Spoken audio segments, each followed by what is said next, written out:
Hello, good evening. The new Greek government's not even a week old, but today the first major standoff. The country's finance minister said he'll no longer cooperate with the Troika, the European Commission, the Central Bank and the IMF, but only with individual governments as he seeks a way to write down more than half the Greek debt.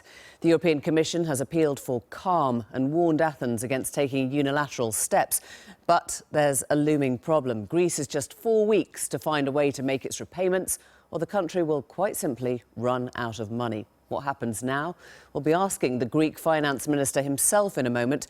First, Duncan Weldon lays out the numbers you need to know. Just drink in the slow-paced peace that still exists in this community. But subtly, there's at least a breeze of change in the island air. Since 2008, Greece has seen many tense standoffs. 3 years ago, they were between police and protesters. Tonight, the standoff is between the government and its creditors. The new finance minister has said he will not seek an extension to their bailout. The Greek government could be weeks away from running out of money. Greece has experienced the worst economic performance of any advanced economy since the Great Depression.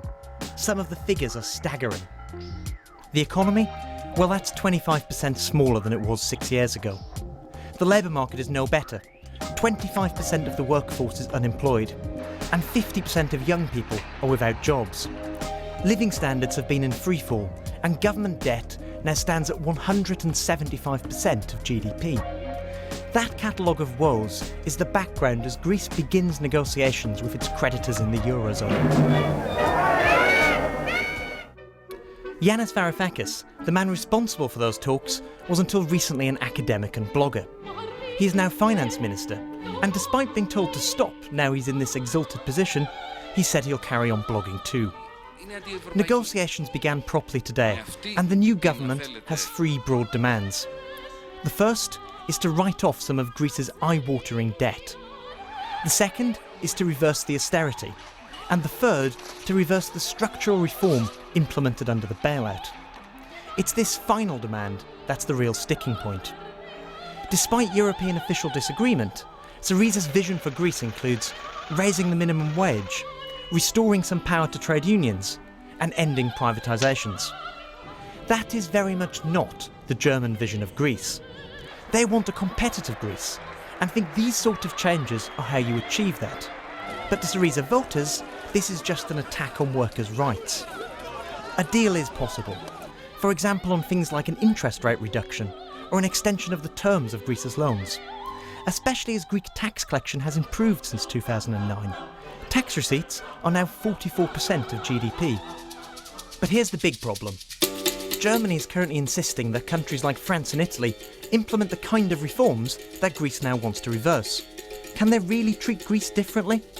At an official press conference today between the new finance minister and a representative of the eurozone, you didn't exactly have to be an expert in body language to recognise there's no great meeting of minds. That was Duncan Weldon. We're joined from Athens now by the Greek finance minister himself, Yanis Varoufakis. Minister, thank you very much for your time this evening. Just to clarify, you don't want to accept further bailout money, is that right? Suppose a friend of yours were to come to you and say that he or she had difficulty repaying their mortgage because of a reduction in their income. They lost their job or something like that. And they had a great idea on how to solve this problem. They would get a credit card and draw money from it in order to meet the mortgage repayments for the next few months. Would you advise them that they should continue to take these tranches of loans from the credit card in order to deal with what is essentially an insolvency problem?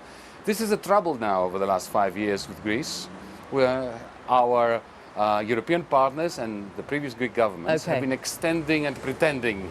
So a very simple answer to that this is then. not something that we should continue. Right, it's a no then. You won't accept further bailout money? No, let us... No, I understand that journalists love the language of confrontation. I don't. Not confrontation, just a very simple understanding. Well, allow me to answer your question. This is not a question of take it or leave it, of ultimata. It is not a question of who is going to blink first. What we have in the eurozone over the last 5 years is a crisis which is unfolding with detrimental effects for the the integrity of Europe. And the result of that is that the only people who have really been benefiting are the anti-Europeans, the misanthropes, the racists, the fascists here in Greece, the ultra-nationalists everywhere else. And we just want to put an end to that and have a rational discussion with our partners. So, just to deliberate with our partners. So are you prepared for a credit line to dry up now, or are you absolutely saber-rattling? This is a blink-first situation, isn't it? No, it's not. What we are saying to our partners is something really simple that I believe a British audience can really understand deeply in their bones. We are a government that has just won a mandate from the Greek people. What we're asking our partners for is a few short weeks during which we can put together very sensible, rational proposals that aim at one target. And the target is to minimize the cost of this crisis for the average European citizen, taxpayer, not just for the Greeks. Sure. You're talking about a few short weeks, and yet in the last month, we have seen 7% of Greek bank deposits withdrawn. We've seen Greek bank shares down 30% since you came to power. Is that a problem? Of course it is a problem, but I wouldn't consider this to be the problem. This is just a symptom. It is a symptom of a disease that has been going on for 5 years. But people are taking their money out of their bank accounts. They're actually withdrawing money from their accounts. But allow me to say that you are confusing the symptom for the problem. The symptom can always be very painful, as in medicine, but it's not the cause of the, of the disease. The disease that we're facing in Greece at the moment is that the problem of insolvency for 5 years has been dealt with as a problem of illiquidity. And any bankruptcy lawyer in Wall Street or the City of London will tell you that this is not a safe way of dealing with the difficulties that we're facing. And yet you have said that you won't deal with the Troika. Is that right? You will not deal with the institutions that are your creditors? By the way, let me say something. I was listening in, so to the extent that I could, on this windswept balcony on which I find myself. I was listening to your, and with an earpiece that is coming out constantly, I was listening to your report, and I have to tell you, I'm a great BBC fan. I've never listened to such an inaccurate report. I've never said that we're not interested in discussing with our creditors. I've indeed, exactly the opposite. I said that we are very keen to enter into fruitful negotiations and discussions and deliberations with the European Central Bank, the IMF, the European Commission, every single member state of the eurozone in which we belong and rightfully find ourselves in.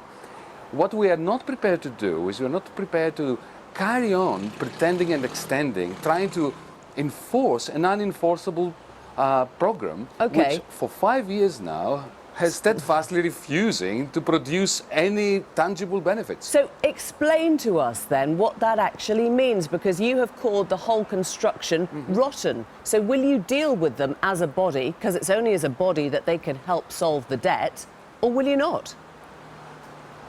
Of course we will.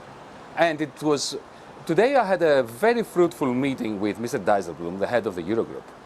And unfortunately, perhaps maybe I should have made my remarks in English so that you wouldn't be lost in translation.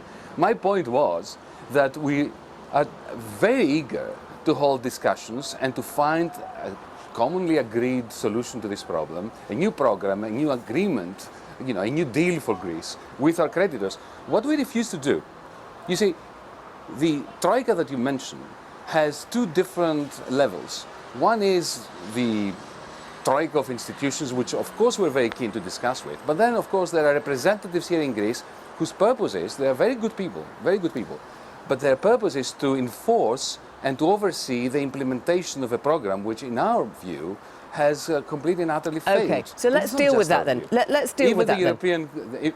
Yes.